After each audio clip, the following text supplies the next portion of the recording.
Terkait itu hasil sementara periksa gimana Pak? Sedikit aja Pak. Sedikit aja Pak. Ada berapa saksi Pak? Ada berapa saksi Pak? Kapasitasnya apa Pak tadi Pak? Saksi ada cek. Iya Pak. Saksi Pak yang diperiksa hari ini berapa orang Pak? Hari ini rencana 10 saksi. Tadi sudah 5. Kapasitasnya apa? Kapasitasnya 1 saksi yang ada di BAP yang tidak mau dihadirkan oleh JPU, kami coba perjuangan untuk hadir. Kemudian yang 4 saksi fakta yang tidak pernah diperiksa di penyidik. Jadi saksi fakta adalah saksi yang melihat, mendengar dan mengalami peristiwa yang diceritakan itu. Jadi dari keterangan saksi yang pertama yang ada di BAP mengatakan, ini yang paling penting, soal WA ancaman. WA ancaman itu disebutkan bahwa saksi korban menjelaskan bahwa dia bertemu dengan saksi ini. Lalu dia menunjukkan WA itu kemudian atas saran orang ini menyuruh untuk mengikuti saja perintah. Tadi ditanyakan peristiwa itu tidak pernah ada. Jadi namanya murni 100% dicatut. Jadi peristiwa WA itu tidak ada dan sampai sekarang sidang pun WA itu tidak pernah muncul menjadi alat bukti. Walaupun ada HP, ada apa disita, tetapi bukti WA ancaman itu tidak ada sampai sekarang. Ini maksudnya WA ancaman. WA ancaman yang katanya kalau tidak datang kamu akan menyesal seumur hidup gitu. Jadi dari Mas Beki katanya kirim WA kepada korban, kalau kamu tidak datang malam ini kamu akan menyesal seumur hidup.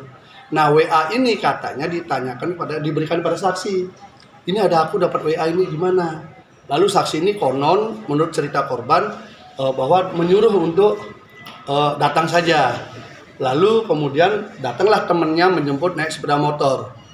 Lalu ketemu dengan saksi yang lain yang juga sudah membantah. Jadi dari peristiwa yang kedua, itu dari peristiwa WA itu, dari 3 nama yang disebutkan di dalam dakwaan, 2 sudah membantah bahwa fakta itu tidak pernah ada. Saksi fakta loh ya, tidak pernah ada. Kemudian saksi fakta yang lain tadi 4 yang sudah diperiksa adalah saksi yang melihat langsung dan jarak hanya 2-3 meter dari proses interview.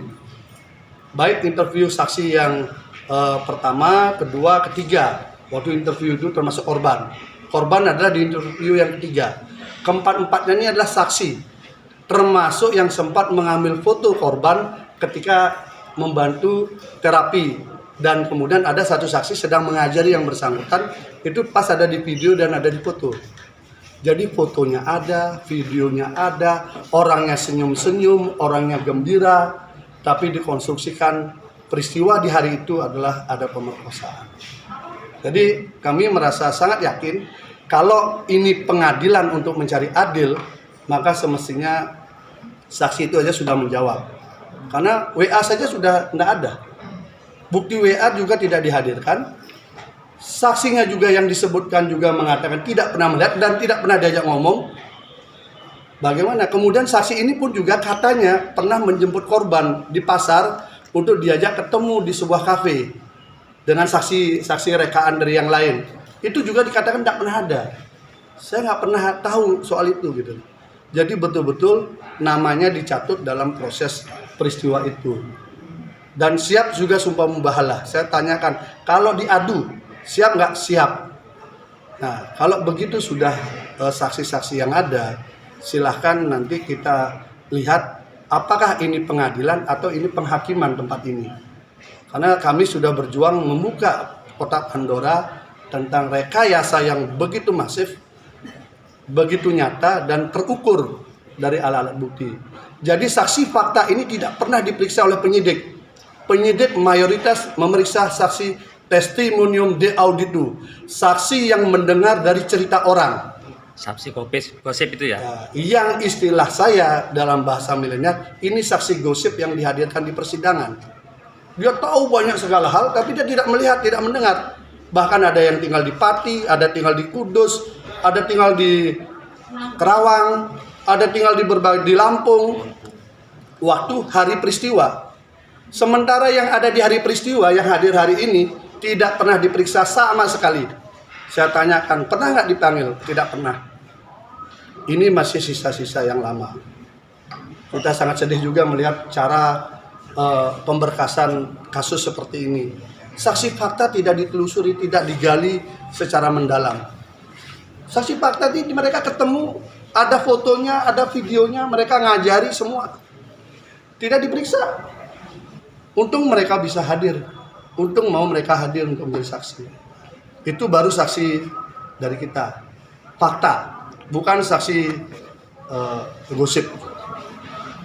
Saksi gosip berpakaian LPSK.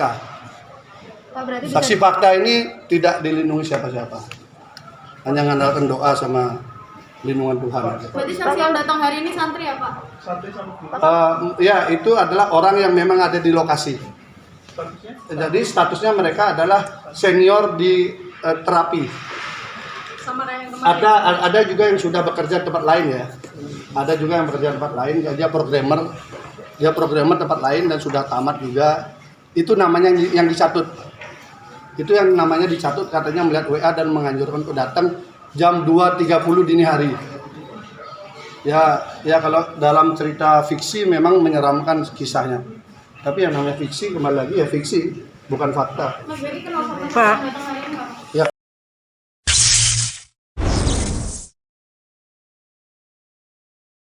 Terima kasih sudah menonton. Tayangan ini semoga bermanfaat buat kita semua.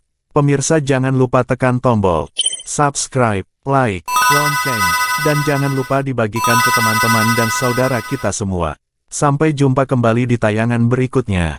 Channel Panggilan Jiwa. Terima kasih sudah menonton.